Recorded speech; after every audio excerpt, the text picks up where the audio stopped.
నమస్కారం. మానసిక ఆరోగ్య సంక్షోభం అనేది మన అందర్నీ ఏదో ఒక రకంగా ప్రభావితం చేస్తూనే ఉంది. కాని ఇప్పుడు ఈ సమస్యపై ఒక కొత్త పోరాటం మొదలైంది. అది రెండు వైపుల నుండి. ఒకటి అత్యాధునిక టెక్నాలజీ, మరొకటి మనం పనిచేసే వాతావరణం. ఈరోజు మనం ఈ రెండు శక్తివంతమైన పద్ధతుల గురించి వివరంగా తెలుసుకుందాం. $1 ట్రిలియన్, అక్షరాల $1 ట్రిలియన్. ప్రపంచ ఆరోగ్య సంస్థ అంచనా ప్రకారం డిప్రెషన్, ఆందోళన వల్ల మన ఉత్పాదకత దెబ్బతిని ప్రపంచ ఆర్థిక వ్యవస్థకు ఏటా ఇంత నష్టం వాటిల్లుతుంది. ఈ నెంబర్ వింటూనే అర్థమవుతుంది కదా సమస్య ఎంత పెద్దదో. ఈ ఆర్థిక నష్టమే కాదు, అసలు సమస్యను గుర్తించడంలోనే ఒక పెద్ద లోపముంది.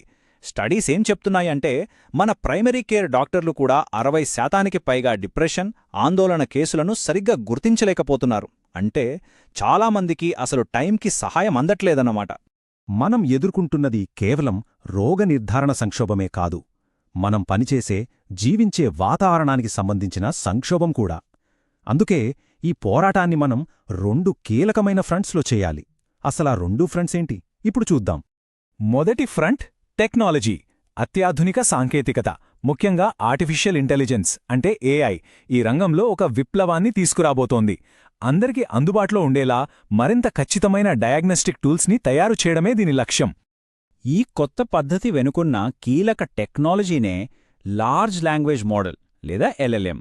సింపుల్గా చెప్పాలంటే ఇదొక పవర్ఫుల్ ఏఐ అన్నమాట. మనం మాట్లాడే మాటలను అర్థం చేసుకోవడానికి, విశ్లేషించడానికి దానికి అపారమైన టెక్స్ట్ డేటాతో ట్రైనింగ్ ఇస్తారు. ఇప్పుడు ఈ స్లైడ్ చూడండి. ఈ ప్రాసెస్ ఎలా పనిచేస్తుందో మనకు అర్థమవుతుంది. చూడండి, ఎడమవైపున పేషెంట్స్తో జరిపిన సంభాషణల ట్రాన్స్క్రిప్ట్లను తీసుకుంటున్నారు. వాటిని ఈ మధ్యలో ఉన్న వివిధ ఏఐ మోడల్స్కి ఇస్తున్నారు. అప్పుడు ఆ ఏఐ ఆ సంభాషణల్లోని చిన్న చిన్న ప్యాటర్న్స్ని విశ్లేషించి కుడివైపున చూపిస్తున్నట్టుగా డిప్రెషన్ లేదా ఆందోళన లాంటి సమస్యల సంకేతాలను గుర్తిస్తుందన్నమాట. ఇక్కడే అసలు ఇంట్రెస్టింగ్ పాయింట్ ఉంది. ఈ టేబుల్ చూడండి. ఒకవైపు యాక్యురసీ అంటే ఓవరాల్గా ఎంత కరెక్ట్గా చెప్తోందని, మరోవైపు రీకాల్ అంటే ఉన్న కేసులను ఎంత కరెక్ట్గా పట్టుకుంటోందని. GPT-4.1 మినీ మోడల్ యాక్యురసీలో టాప్ 86.5%తో.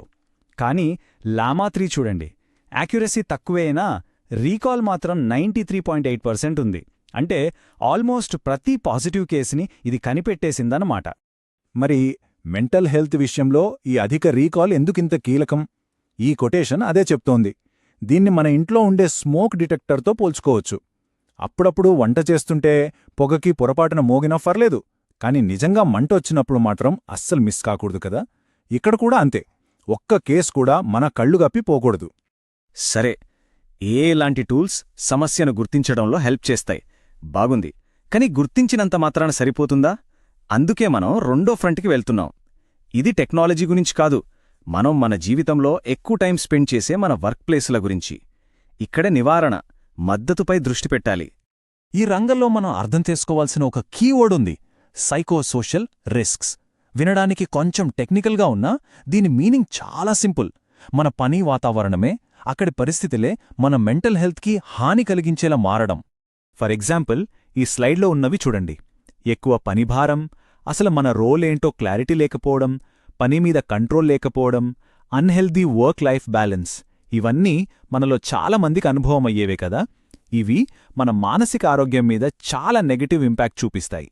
మరి ఈ రిస్కులని ఎదుర్కోవడంలో మేనేజ్మెంట్ రోల్ చాలా ఇంపార్టెంట్. లెఫ్ట్ సైడ్ చూడండి, ఇది పాత పద్ధతి, సమస్యలు దాచేయడం, ఎంప్లాయీస్ని బ్లేమ్ చేయడం. కానీ రైట్ సైడ్ చూడండి, ఇదే పాజిటివ్ పద్ధతి, ఓపెన్గా ఉంటూ, సపోర్టివ్గా ఉంటూ ఒక మానసికంగా సురక్షితమైన వాతావరణాన్ని క్రియేట్ చేయడం. అయితే ఈ మార్పు ఎలా తీసుకురావాలి? దీనికొక clear step by step process ఉంది. చూడండి, ఫస్ట్ స్టెప్, అన్నింటికంటే ముఖ్యమైనది, సంస్థాగత మార్పు. అంటే ప్రాబ్లంని పైపైన కాకుండా దాని మూలాల్లోకి వెళ్లి సరిదిద్దడం. ఆ తర్వాతే మేనేజర్లకు ట్రైనింగ్, ఎంప్లాయీస్కి అవసరమైన సపోర్ట్ లాంటివి వస్తాయి. ఓకే, ఇప్పటిదాకా మనం 2 వేర్వేరు విషయాల గురించి మాట్లాడుకున్నాం. ఒకటి టెక్నాలజీ, ఇంకొకటి వర్క్ ప్లేస్. కానీ నిజమైన సొల్యూషన్ ఈ 2 కలిసినప్పుడే వస్తుంది. ఇవి వేర్వేరు కాదు, ఒకే స్ట్రాటజీలో 2 పవర్ఫుల్ పార్ట్నర్స్. ఈ స్ట్రాటజీలో ఏఐ రోల్ ఏంటంటే, ఇది ఒక అడ్వాన్స్డ్ ఎర్లీ వార్నింగ్ సిస్టమ్ లాంటిది. సమస్యలు ముదరకముందే వాటిని ముందుగానే పసిగట్టడానికి ఇది హెల్ప్ చేస్తుంది.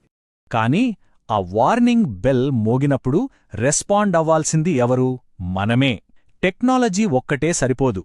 ఆ హెచ్చరికను స్వీకరించి సరైన చర్యలు తీసుకోవడానికి ఒక ఆరోగ్యకరమైన, సపోర్టివ్ హ్యూమన్ ఎన్విరాన్మెంట్ ఖచ్చితంగా కావాలి. ఈ మొత్తం ఇష్యూ ఎంత ఇంపార్టెంటో వరల్డ్ హెల్త్ ఆర్గనైజేషన్ చెప్పిన ఈ ఒక్క మాటతో మనకు అర్థమైపోతోంది. ఫైనల్గా మెంటల్ హెల్త్ లేకుండా అసలు హెల్త్ అనేదే లేదు. ఇది మన ఆరోగ్యానికి ఫౌండేషన్. దీన్ని అస్సలు నెగ్లెక్ట్ చేయలేం. సరే, ఇక ముగింపు దశకొచ్చేద్దాం. ఈ రెండూ పద్ధతులు, టెక్నాలజీ ఇంకా హ్యుమానిటీ, రెండూ కలిసిపోయిన భవిష్యత్తు ఎలా ఉంటుందో ఒక్కసారి ఊహించుకుందాం. సో, ఈరోజు మనం నేర్చుకున్న మెయిన్ పాయింట్స్ ఏంటంటే, మానసిక ఆరోగ్య సంక్షోభం వల్ల భారీ ఆర్థిక, మానవ నష్టం ఉంది. ఏఐ గుర్తింపు కోసం ఒక పవర్ఫుల్ టూల్. కానీ మానసికంగా సురక్షితమైన కార్యాలయమే నిజమైన పునాది. ఈ మార్పు రావాలంటే లీడర్షిప్ కమిట్మెంట్ చాలా అవసరం. ఫైనల్గా బెస్ట్ సొల్యూషన్ ఎప్పుడూ టెక్నాలజీని మానవత్వంతో కలిపినప్పుడే వస్తుంది. ఈ రెండు చిత్రాలు చూడండి. ఆరోగ్యకరమైన భవిష్యత్తుకు ఇవి రెండు పిల్లర్స్ లాంటివి. ఒకవైపు అడ్వాన్స్డ్ ఏఐ రీసెర్చ్, మరోవైపు కమిట్మెంట్తో ఉండే సంస్థాగత లీడర్షిప్. ఈ రెండు కలిస్తేనే ఆ ఫ్యూచర్ సాధ్యమవుతుంది. చివరిగా ఈ ఆలోచనతో ముగిద్దాం. మనం కేవలం స్మార్ట్ టెక్నాలజీని క్రియేట్ చేస్తే సరిపోతుందా? లేక మన లీడర్షిప్ ఎంత సానుభూతితో ఉండాలని మనం కోరుకుంటామో, మన టెక్నాలజీ కూడా అంతే సానుభూతితో ఉండేలా దాన్ని నిర్మించుకోగలమా?